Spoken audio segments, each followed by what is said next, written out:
ഇത് ഇതുപോലെ വെള്ളത്തിൽ ഒന്ന് മുക്കി പൊക്കിയെടുക്കണം.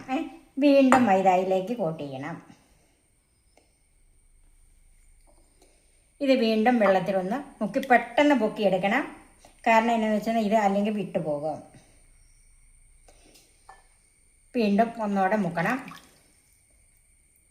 ഇങ്ങനെ ഒരു 4 പ്രാവശ്യം മുക്കി എടുക്കണം. ഇപ്പം ആവശ്യത്തിനുള്ള കോട്ടിങ് ഇതിലായി. ഇന്ന് ഒരു നല്ല 4 മണി പലഹാരമാണ് ഞാൻ ഉണ്ടാക്കുന്നത്. വെറൈറ്റിയായ ചിക്കൻ മോമോസും ചില്ലി ഗാർലിക് സോസും.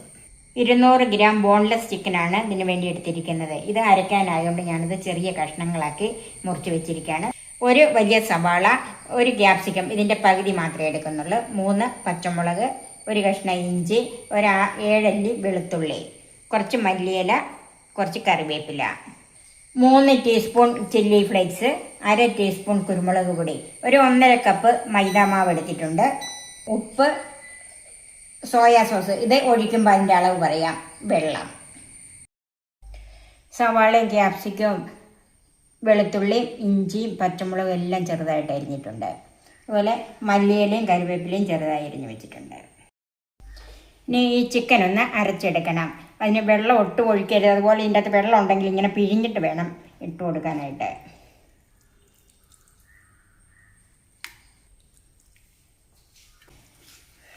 ഇത് നല്ല ഫൈനായിട്ട് അരച്ചെടുക്കണം.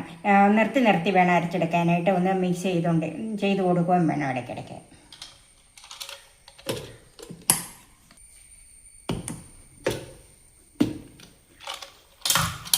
ചിക്കൻ നല്ല ഫൈനായിട്ട് അരച്ചെടുത്തിട്ടുണ്ട്.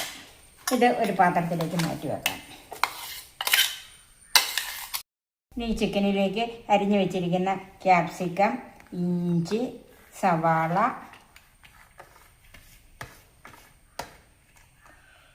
പച്ചമുളക്, വെളുത്തുള്ളി,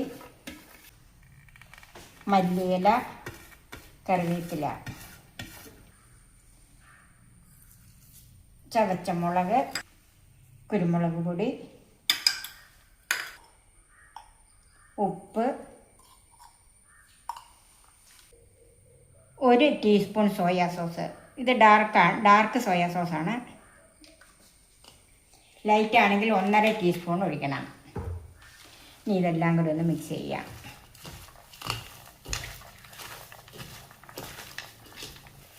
നന്നായിട്ട് കൈകൊണ്ട് മിക്സ് ചെയ്തെടുക്കണം.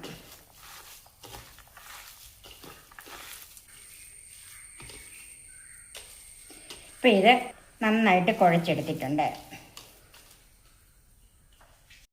ഇനി ഇത് ചെറിയ ഉരുളകളാക്കി ഉരുട്ടിയെടുക്കണം. ഇതുപോലെ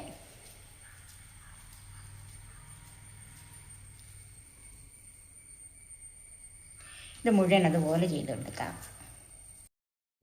ഇനി ഇത് ഒരു 20 മിനിറ്റ് നേരത്തേക്ക് ഫ്രീസറിൽ വെക്കാം. ഇനി താഴെയാണ് വെക്കുന്നെങ്കിൽ 30 മിനിറ്റ് വെക്കണം. ഇതിനോടൊപ്പം ഒരു ചില്ലി ഗാർലിക് സോസും കൂടെ ഉണ്ടാക്കുന്നുണ്ട്. അതിന് വേണ്ടിയിട്ട് 4 ടേബിൾ സ്പൂൺ ചില്ലി ഫ്ലേക്സ്, ഒരു 20 വെളുത്തുള്ളി അല്ലി, ഇത് ചെറുതായിട്ട് അരിഞ്ഞെടുക്കണം, 1 ടീസ്പൂൺ വെളുത്ത എള്ള്, 1.5 ടീസ്പൂൺ പഞ്ചസാര, ഉപ്പ്, 2 teaspoon cornflour, 1 teaspoon soya sauce, 1 teaspoon വിനാഗിരി, വെള്ളം. ഒരു പാനിലേക്ക് ഒരു 3/4 കപ്പ് വെള്ളം ഒഴിച്ചു കൊടുക്കാം. വെള്ളം ഒന്ന് ചൂടാകട്ടെ. വെള്ളം ചൂടായി അതിലേക്ക് ചില്ലി ഫ്ലേക്സ് ചേർക്കാം. ആ കൂടെ തന്നെ ചെറുതായിട്ട് അരിഞ്ഞ വെളുത്തുള്ളിയില്ലേ പൊടിയായിട്ട് അരിയണം, അത് ചേർക്കാം.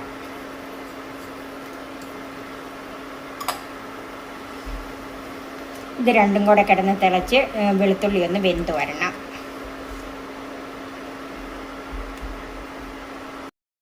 ഇപ്പം വെളുത്തുള്ളി ഒന്ന് വെന്ത് വന്നിട്ടുണ്ട്.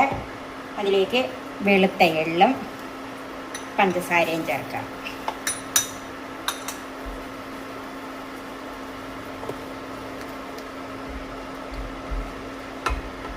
കുറച്ച് ഉപ്പും കൂടെ ചേർക്കാം. ഇത് സോയാ സോസ് ചേർക്കുന്നതുകൊണ്ട് അതിൽ ഉപ്പുള്ളത് കൊണ്ട് അതിനനുസരിച്ച് കുറച്ച് ആദ്യം ചേർക്കാവുള്ളത്.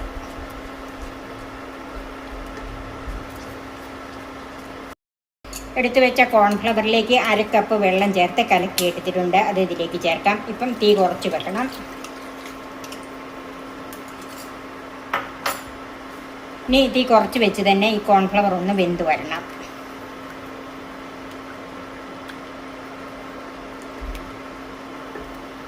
കോൺഫ്ലവർ ആയതുകൊണ്ട് അടി പിടിക്കും. ഇത് മിക്സ് ചെയ്തുകൊണ്ടിരിക്കണം.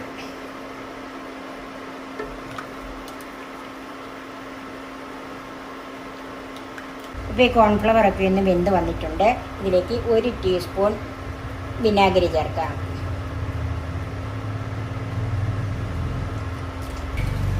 അതുപോലെ 1 ടീസ്പൂൺ സോയാ സോസും ചേർക്കാം.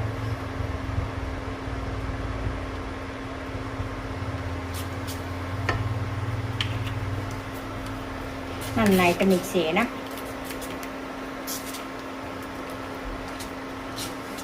ഇതുപോലെ കുറുകിയാൽ മതി. നമുക്ക് തീ ഓഫ് ചെയ്യാം. ഇതിൻ്റെ എരിവും ഉപ്പും പുളിയും എല്ലാം നോക്കാം. ഇത് എരിവും ഉപ്പും പുളിയും മധുരം എല്ലാം ഒരുപോലെ നിൽക്കുന്ന ഒരു സോസാണ്. ഇതിലേക്ക് അല്പം ഉപ്പും കൂടെ ചേർക്കുവാണ്. നമ്മുടെ സോസ് റെഡിയായി. 20 മിനിറ്റ് ഫ്രീസറിൽ വെച്ചിരുന്നതാണ്. ഇനി ഇത് മൈദയിലൊന്ന് കോട്ട് ചെയ്തെടുക്കണം. അതിന് മൈദയിലേക്ക് കുറച്ച് ഉപ്പ് ചേർക്കാം. അതിൻ്റെ പുറം ഭാഗത്തിന് ഒരു ഉപ്പ് വരാൻ വേണ്ടിയിട്ടാണ് കേട്ടോ ഇങ്ങനെ ഉപ്പ് ചേർക്കുന്നത്. എന്നിട്ട് നന്നായിട്ടൊന്ന് മിക്സ് ചെയ്യണം.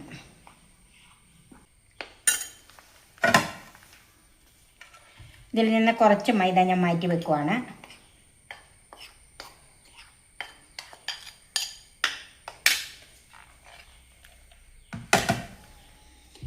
ഇനി ഒരു പാത്രത്തിൽ കുറച്ച് വെള്ളം എടുത്ത് വെക്കുക, സാധാ വെള്ളം. ഇനി ഈ ഓരോ ഉരുളിയും എടുത്ത് ആദ്യമേ ഈ മൈദയ്ക്കകത്തൊന്ന് കോട്ട് ചെയ്യണം ഇതുപോലെ. എന്നിട്ട് ഇതുപോലെ വെള്ളത്തിൽ ഒന്ന് മുക്കി പൊക്കിയെടുക്കണം. വീണ്ടും മൈദയിലേക്ക് കോട്ട് ചെയ്യണം. ഇത് വീണ്ടും വെള്ളത്തിലൊന്ന് മുക്കി പെട്ടെന്ന് പൊക്കിയെടുക്കണം. കാരണം എന്താണെന്ന് വെച്ചാൽ ഇത് അല്ലെങ്കിൽ വിട്ടുപോകും. വീണ്ടും ഒന്നോടെ മുക്കണം.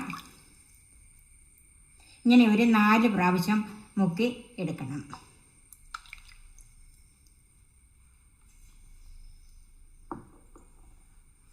ഇപ്പം ആവശ്യത്തിനുള്ള കോട്ടിങ് ഇതിലായി.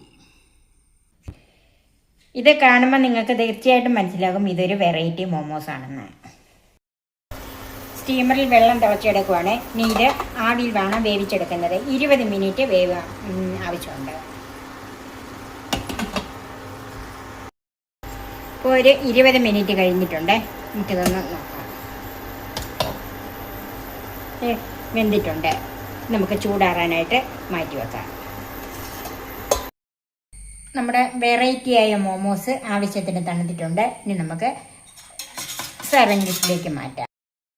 ഇത് ഉണ്ടാക്കുന്നതിലെ വെറൈറ്റി പോലെ തന്നെ ടേസ്റ്റിലും വെറൈറ്റിയാണ്. നിങ്ങൾ തീർച്ചയായും ഇതൊന്ന് ഉണ്ടാക്കി നോക്കണം. ഇത് എല്ലാവർക്കും ഇഷ്ടപ്പെടും. അതുപോലെ എളുപ്പത്തിൽ ഉണ്ടാക്കുകയും ചെയ്യാം. എൻ്റെ ഈ ചാനൽ സബ്സ്ക്രൈബ് ചെയ്യാനും എൻ്റെ ഫേസ്ബുക്ക് പേജ് ലൈക്ക് ചെയ്യാനും ഷെയർ ചെയ്യാനും കമൻസ് അറിയിക്കാനും മറക്കരുത്. പുതിയ പുതിയ റെസിപ്പികളുമായി നമുക്ക് വീണ്ടും കാണാം. ഞാൻ സോഫി കുര്യാക്കോസ്.